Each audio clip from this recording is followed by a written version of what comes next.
Counterpoint. I'm Christine Argentine, a partner in the Chicago office that handles consumer class actions. And I'm Paul Ivonic, also a partner in the Chicago office that handles class action work. So today we wanted to touch on another piece of the Telephone Consumer Protection Act because there's been, I wouldn't say a new trend, but there's been a lot of filings this year that relate to wrong number cases, essentially. Right, essentially stuff that's falling under the DNC, and I think it's a probably an important part because I think some businesses think, all right, we might be focusing on certain issues here, but overlooking these other issues and these nuances that we're seeing that are leading to demands, Right. complaints, and something I think in a lot of respects easy to figure out or easy Right. to like get out in front of if Yeah. you're just aware of it.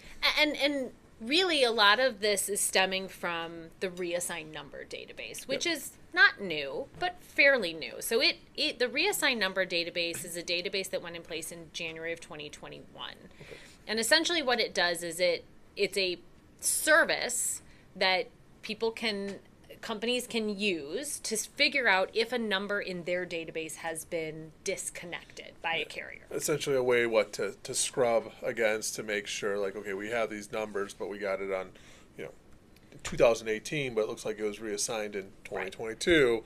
It might not be the same subscriber. Right, and it all goes back to consent, right? So if you got consent from that person in 2018, if that number gets reassigned, consent applies to the person who is the actual recipient of the text or the call.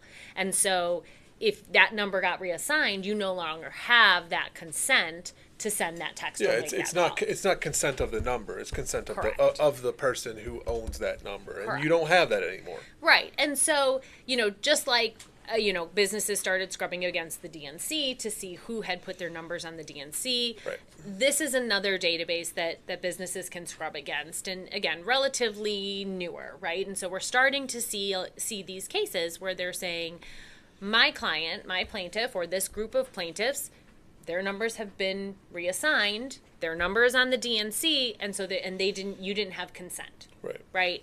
And it's a little bit tricky because there's kind of two categories that these numbers can fall in. And you have to protect against both. Right, and that kind of goes back to what we were talking about. You're looking in one direction, but there's something just slightly on the outside that let's loop that back into our compliance efforts. Right. So you have the reassigned numbers, Right. right? The disconnected numbers.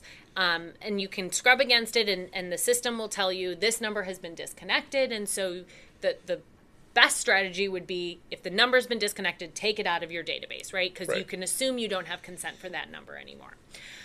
The other kind of category that we see are wrong numbers, right? And those aren't necessarily numbers that have been reassigned, but they're numbers where someone put in the wrong number from the beginning. Whether right? by accident or on purpose. Whether by accident or on purpose, right? So they typed in the wrong number because they transposed certain numbers. Or, right, they didn't want to give you their phone number. I'm just going to give you a 1, 2, 3, 4, 5 type. That's right. Yeah. That's right. And so, but it's interesting because those numbers aren't going to show up on the R&D most likely. Right. And so there's two different ways that you can kind of protect against those. But let me walk through first kind of what that claim is, right? Because both categories tend to fall under the same class. Sure. Which is interesting. So the class, as we said, it's under 227C5, which is the cause of action under the TCPA that has the do not call list violation in it. Okay. And so these numbers are people who haven't provided consent. Their number is on the national do not call database, and you are texting them right without the appropriate consent, or you're calling them without the appropriate consent. Now, we do see these wrong number cases also if you're using like a pre-recorded message. Sure. And that pre-recorded message or that auto dialer, we don't see a ton of auto dialer anymore, but that auto dial number goes to someone who you don't have consent from. You could see the same allegation made. Right. So it seems like with the wrong number, it seems like we've been seeing it, but it's just by chance someone puts in a wrong number that absolutely belongs to somebody else. Right. It's obviously you have to hit that number perfectly for that Right. to land. Yeah. So let's talk about mitigation on that wrong number first, Sure. right? So the best way to kind of protect against those wrong numbers that, someone puts in a wrong number intentionally or accidentally is to do what's called a double opt-in. Sure. Right? So that means, and this is mostly with text messages, right? Someone gives you their phone number. They say, yes, you can text me marketing messages. They check that box. You send them a message saying, welcome to our marketing program. Press Y to continue. That's right. Yes. So the double opt-in is press Y if you want to receive marketing messages. Yes. Right? And if they don't press Y, either they didn't, or I received a text message because of somebody else using my number. Yeah. yeah. And so they should not go into your database, right? Unless you have that double opt-in, that number shouldn't go into your marketing database. Right. And so that will, right, protect you presumably against those wrong numbers that got put in, because you would think if it was a wrong number, if someone got a message that they didn't sign up for, they're not going to be saying yes. And if they do say yes, then you have consent. Right. Single consent, but consent nonetheless. Yes. But ultimately, before you started sending those text messages, you received that yes, and then It was like, even if that wasn't the person that subscribed to it, right, you have a consent. Yeah. So that's kind of an easier category, right? And that's a fairly easy thing to set up. Now, understandably, there are business reasons you might not want to set that up, because there might also be people that checked that box initially and then don't bother to respond yes. Right? So you lose that lead with the double opt-in. But for protection against the TCPA claims, that is your best defense. Sure. And best way not to get sued with those wrong numbers. Right. It's the most defensible for sure. That's right. So now let's move to the reassigned numbers, because that is, again, not hard to comply with. There are, of course, this reassigned number database. And even, most companies aren't signing up for the reassigned number database. They actually are hiring vendors who have access to the same type of information or have access to the reassigned number and just database. Providing the service, on a routine, whatever cadence you want. The trouble with it is a few things, right? One, the reassigned number database only goes back to 2021, right? So if you got that number before 2021 and it got reassigned before 2021, the reassigned number database isn't going to pick that up. It's only going to show who on and after the date in 21 had that number. Sure. The other problem is that it's actually not showing what numbers that are reassigned. So what the database is showing is numbers that are disconnected. Okay, so and vendors will get that information sometimes directly from carriers too, right? Carriers will say, here's the numbers that have been disconnected today, this month, whatever that cadence is. And so you should remove these numbers from your database. But that doesn't mean that number belongs to someone new. Sure. Okay, why is that important? Because it's only a violation if you text someone with that number that didn't want it, that didn't provide you that consent. It doesn't, if that text goes into the ether because that number hasn't been reassigned, there's obviously no violation there. Right. No, that makes sense. So, of course, best practice, scrub against the R&D. Have your vendor scrub against the R&D, and just any number that gets disconnected, take it out, right? Then you're protected against these claims.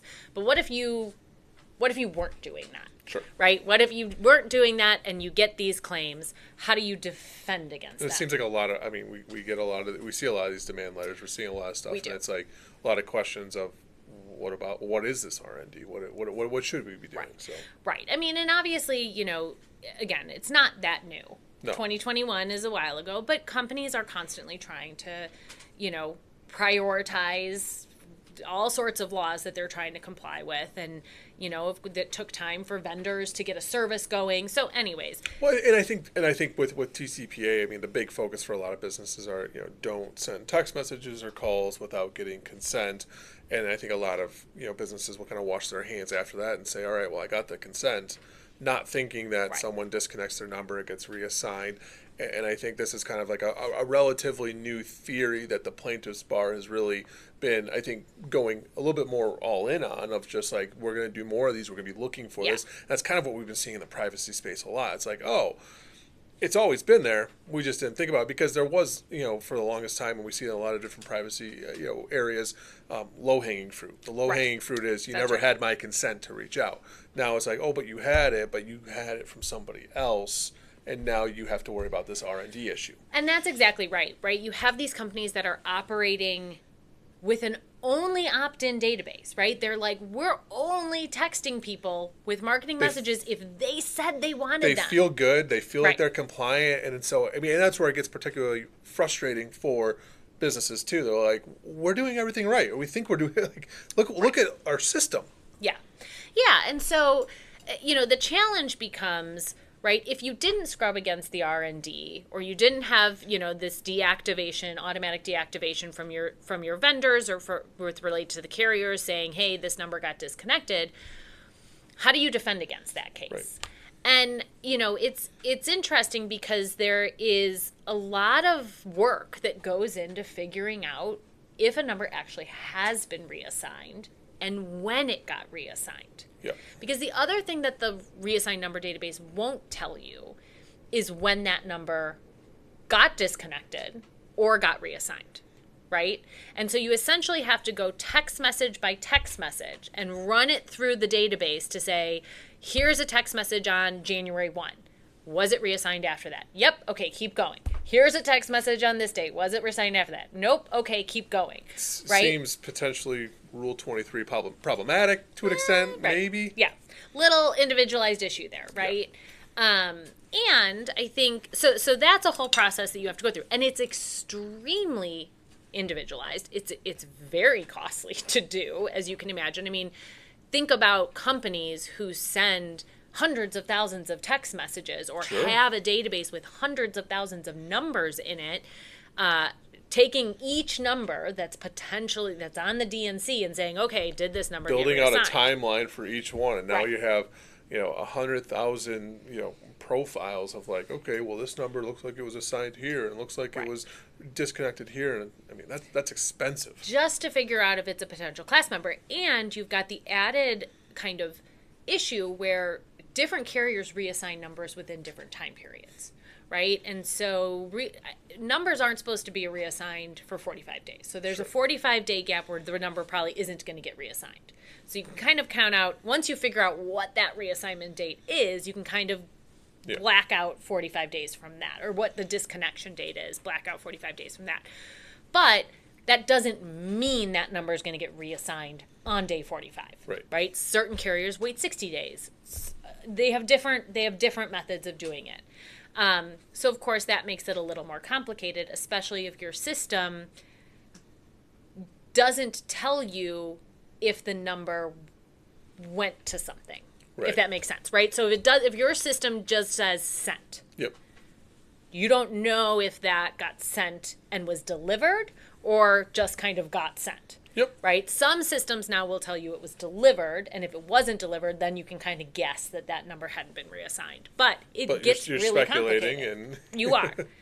You are. So, it's a very costly process. You need experts to do it, to kind of go, or, your internal people have to spend a lot of time digging through the data to figure out, is this person even part of the class? Right? As you said, great for Rule 23, but also, what if you don't want to get all the way to class cert? No. You got to figure it out anyways, right? No, it just increases the cost of even exploring settlement. Right. And I think what is surprising, or at least it surprised me, was that there's a lot of numbers that get reassigned every year. Yeah. Right? I mean, I guess you don't think about it until you get into this type of area. And you see numbers reassigned multiple times a year.